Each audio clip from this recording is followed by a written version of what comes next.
English कैसे सीखें YouTube channel में आपका स्वागत है। इस क्लास में हम इस स्टोरी के एक एक वर्ड का उच्चारण लिखकर इसे ट्रांसलेट करेंगे और इसकी वर्ड मीनिंग आपको लिखकर बताएंगे। लिखने से वो वर्ड मीनिंग आपके दिमाग में ज़्यादा समय तक रहेगी और साथ में हम आपको ग्रामर से जुड़ी, टेंस से जुड़ी छोटी छोटी बातें भी बताएंगे, जिससे आपको इंग्लिश लिखना, पढ़ना, बोलना और समझना और अच्छे से आने लगेगा।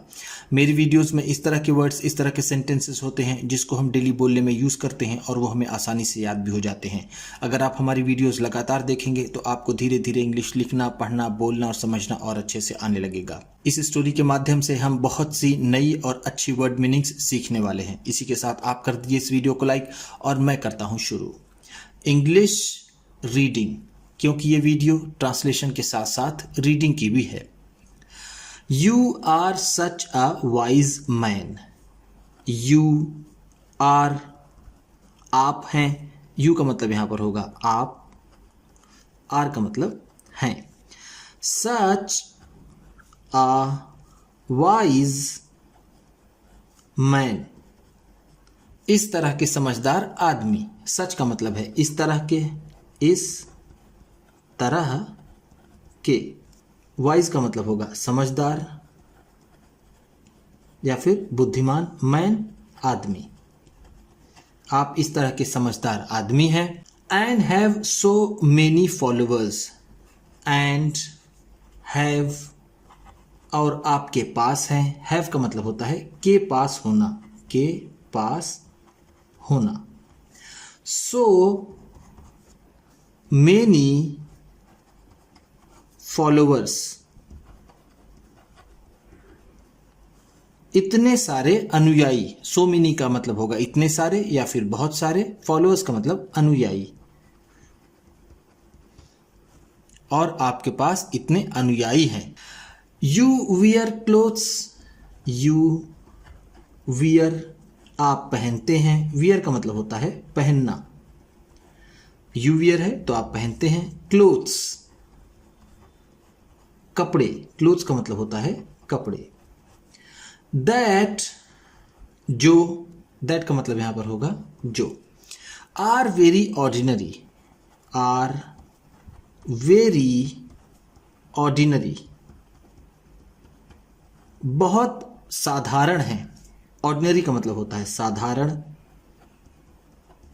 वेरी का मतलब बहुत। आर का मतलब है।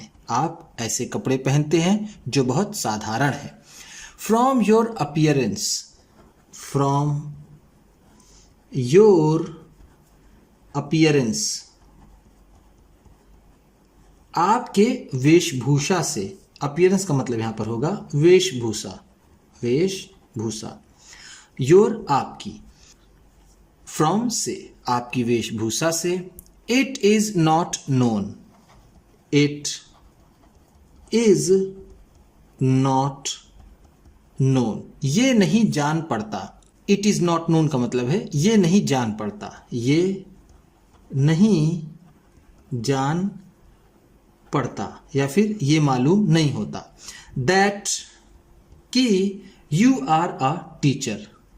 यू आर अ टीचर, कि आप एक अध्यापक हैं। टीचर का मतलब ऐसे तो होता है अध्यापक, लेकिन हम यहां इसे टीचर ही कहेंगे।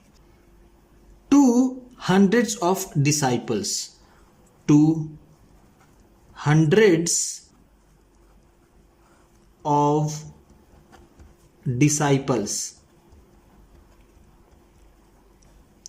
सैकड़ों शिष्यों के। हंड्रेड्स का मतलब है सैकड़ों।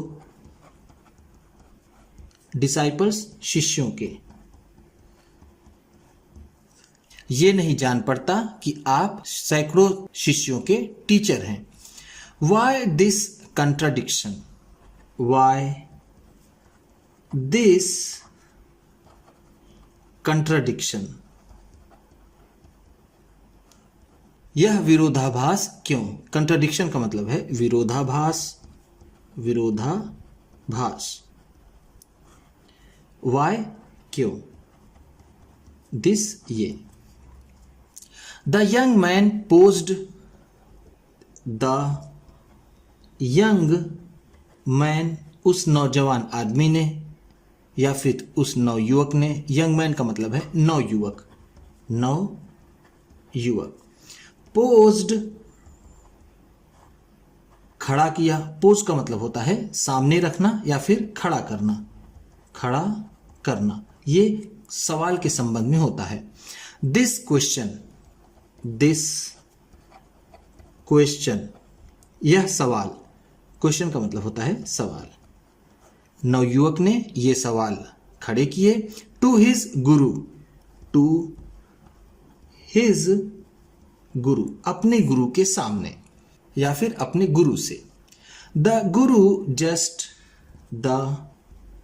गुरु जस्ट, वो गुरु सिर्फ, जस्ट का मतलब होगा सिर्फ। Smiled,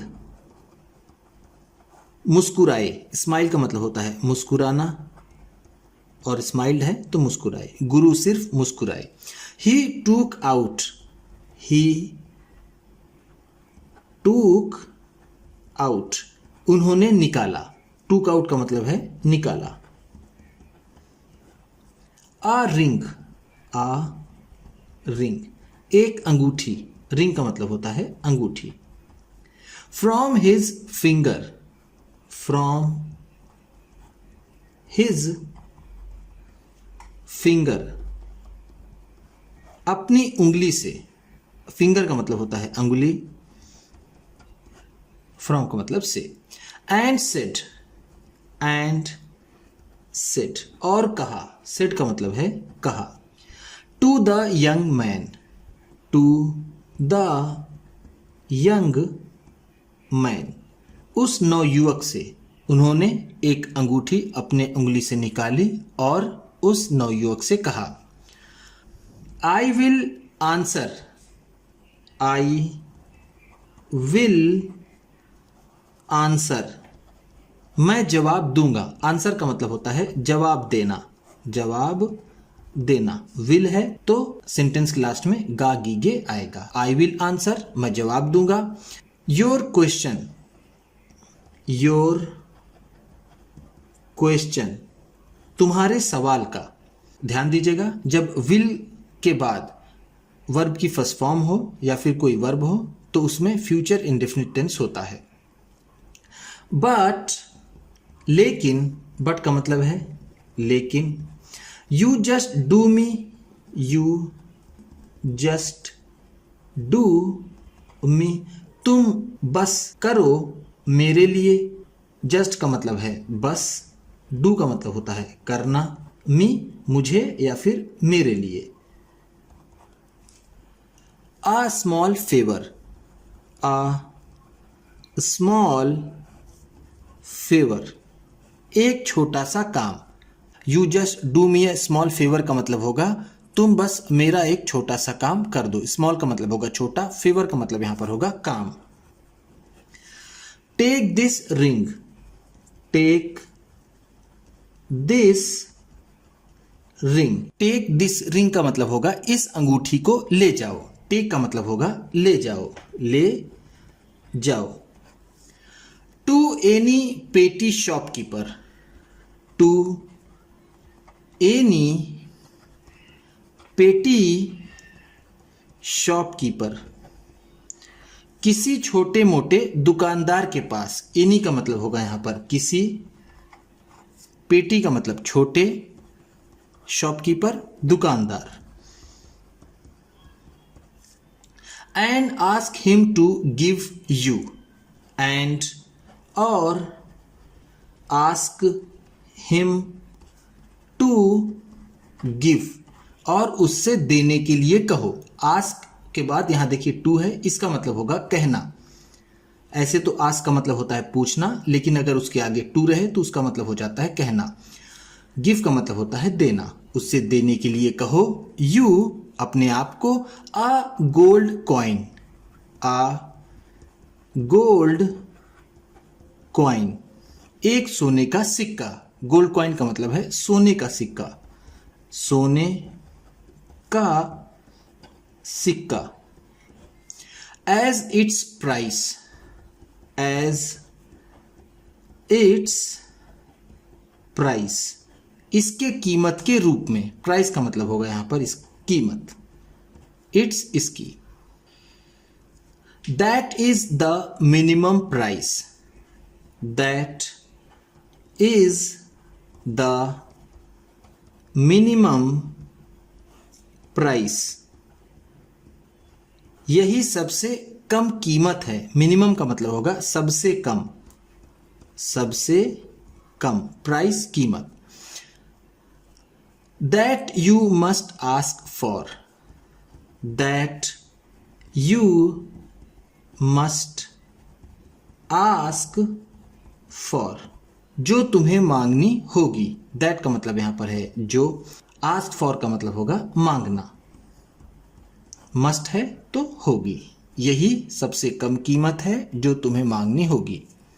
the young man tried his best, the young man, उस नवयुवक ने, ट्राइड हिज बेस्ट, अपनी पूरी कोशिश की। ट्राई हिज बेस्ट का मतलब होगा अपनी पूरी कोशिश की, अपनी पूरी कोशिश की, कोशिश की। बट, लेकिन, केम बैक, केम बैक, लेकिन वापस आया। बैक का मतलब है वापस, केम आया। With the ring unsold, with the ring unsold, बिन बिकी हुई अंगूठी के साथ। अनसोल्ड का मतलब है बिन बिकी हुई, बिन बिकी हुई, विथ साथ। He told his Guru, he told his गुरु, उसने अपने गुरु से कहा। टोल्ड का मतलब होगा यहां पर बताया या फिर कहा। अगर हम यहां पर बताया कहें तो ज्यादा सही होगा। टोल्ड टेल का सेकेंड फॉर्म है, टेल का मतलब होता है बताना, तो उसने अपने गुरु को बताया। नो पेटी शॉपकीपर, नो पेटी शॉपकीपर, कोई भी छोटा दुकानदार, इज विलिंग, तैयार नहीं है। विलिंग का मतलब होता है तैयार होना या फिर इच्छुक होना, इच्छुक होना। कोई भी छोटा दुकानदार इच्छुक नहीं है। टू ऑफर, देने के लिए। ऑफर का मतलब होगा देना। आ गोल्ड कॉइन, आ गोल्ड कॉइन, सोने का सिक्का। For this ring, for this ring, इस अंगूठी के लिए। कोई भी छोटा दुकानदार इस अंगूठी के लिए सोने का सिक्का देने को तैयार नहीं है। The guru then asked him to go, the guru, guru ने, देन, फिर, देन का मतलब है फिर, आस्क्ड हिम टू गो, उससे जाने के लिए कहा। देखिए आस्क के बाद टू है तो इसका मतलब होगा कहा। गो जाने के लिए। To some reputed jeweller, to some reputed jewellers, कुछ प्रतिष्ठित जौहरियों के पास। सम का मतलब है कुछ, रिपीटेड का मतलब प्रतिष्ठित या फिर जिसे हम कहते हैं जाने माने। ज्वेलर्स का मतलब होगा जौहरी। एंड, और, try to sell it, try to sell it, और इसे बेचने की कोशिश करने के लिए कहा। गुरु ने इसे कुछ प्रतिष्ठित जौहरियों के पास जाने और उसे बेचने की कोशिश करने के लिए कहा। The young man, the young man, वो नवयुवक, ट्राइड, कोशिश की, बट लेकिन, अगेन एक बार फिर, केम बैक वापस आया, विथ द रिंग उस अंगूठी के साथ। द ज्वेलर्स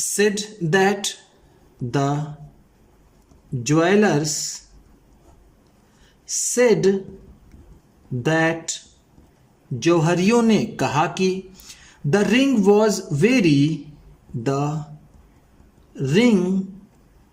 वॉज वेरी, ये अंगूठी बहुत, वेरी का मतलब होगा बहुत, वॉज का मतलब थी, वैल्यूएबल कीमती या फिर मूल्यवान। वैल्यूएबल का मतलब होगा मूल्यवान, ये अंगूठी बहुत ही मूल्यवान थी। एंड और he could not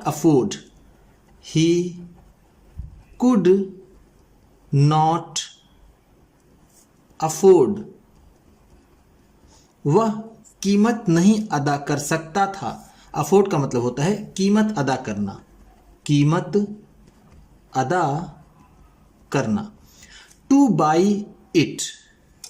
two by it, इसे खरीदने की।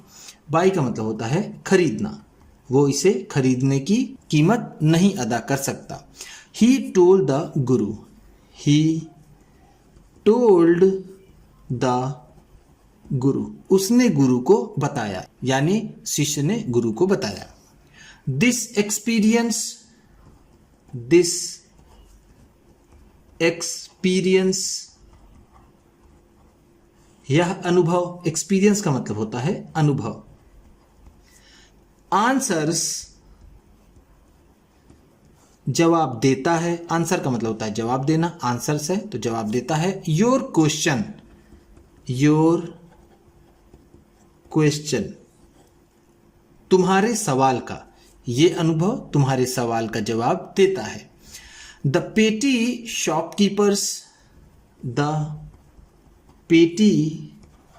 शॉपकीपर्स, छोटे मोटे दुकानदार, would not buy it,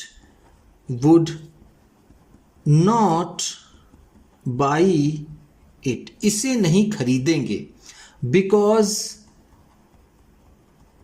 क्योंकि का मतलब है क्योंकि। they are ignorant, वह अनभिज्ञ हैं या फिर वह जानकार नहीं है। इग्नोरेंट का मतलब होता है अनभिज्ञ, जिसे कुछ भी ना पता हो। द ज्वेलर्स नोज, जौहरी जानता है, नो का मतलब होता है जानना, नोज है तो जानता है। द वर्थ, कीमत, वर्थ का मतलब यहां पर होगा कीमत। ऑफ अ डायमंड, एक हीरे की, जौहरी एक हीरे की कीमत जानता है। एंड और दैट इज वाई, इसी वजह से। ही सेड, उसने कहा। ही कुड नॉट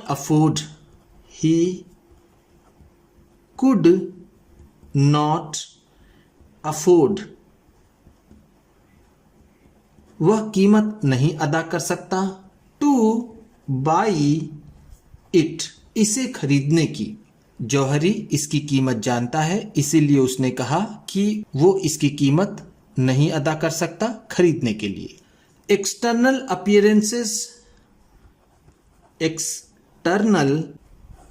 अपीयरेंसेस, बाहरी दिखावा। अपीयरेंस का मतलब यहां पर होगा दिखावा, एक्सटर्नल का मतलब बाहरी दिखावा। कैन बी डिसेप्टिव,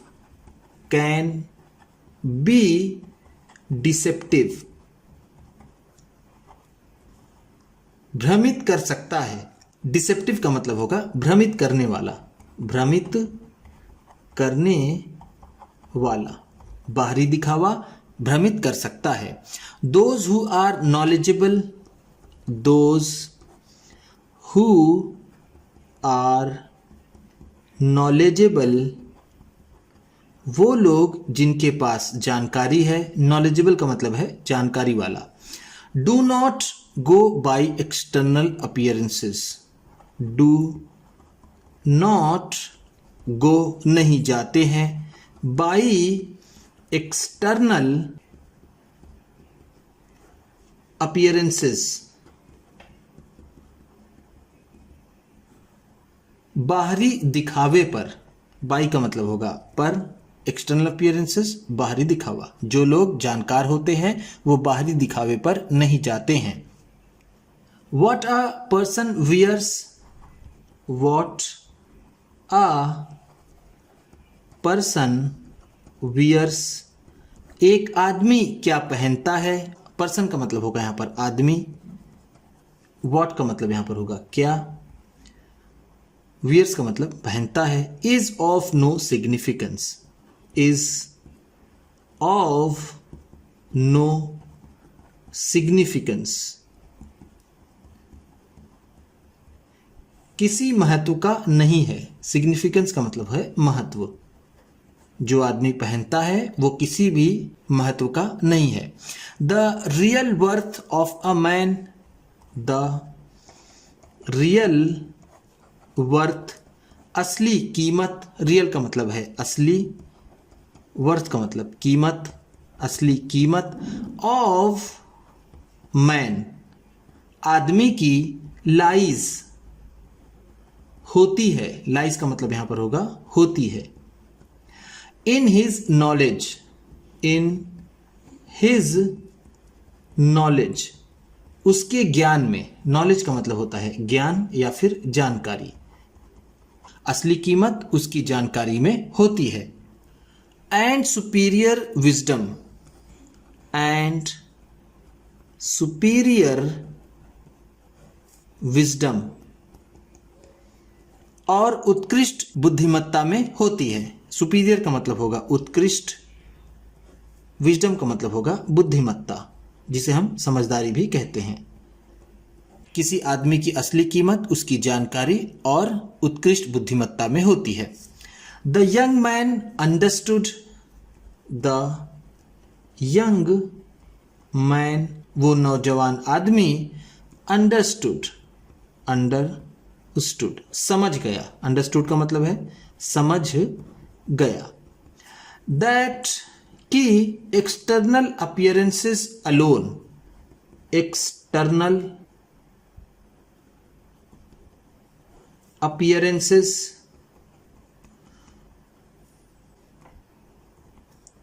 बाहरी दिखावे। अलोन सिर्फ, अलोन का मतलब है सिर्फ, सिर्फ बाहरी दिखावे। Do not indicate, do not indicate इशारा नहीं करते हैं। The real worth, the real worth असली कीमत। ऑफ आ पर्सन एक आदमी की। बाहरी दिखावे ही सिर्फ एक आदमी की असली कीमत की तरफ इशारा नहीं करते हैं। इंडिकेट का मतलब होता है इशारा करना, इशारा करना। पर्सन का मतलब आदमी। उम्मीद करता हूं कि इस क्लास में बताई गई वर्ड मीनिंग्स आपको अच्छी लगी होंगी। सबसे अच्छा वर्ड कौन सा लगा इसे कमेंट बॉक्स में जरूर बताइएगा। इसी तरह के वीडियोस के साथ साथ ढेर सारी रीडिंग की, ट्रांसलेशन की और बहुत सी इंग्लिश सीखने वाली वीडियोस पाने के लिए चैनल को सब्सक्राइब कीजिए और ये वीडियो किसी न किसी अपने एक दोस्त को, मित्र को, परिवार वाले को शेयर भी जरूर कर दीजिएगा। तो चलिए मिलते हैं फिर अगली वीडियो में।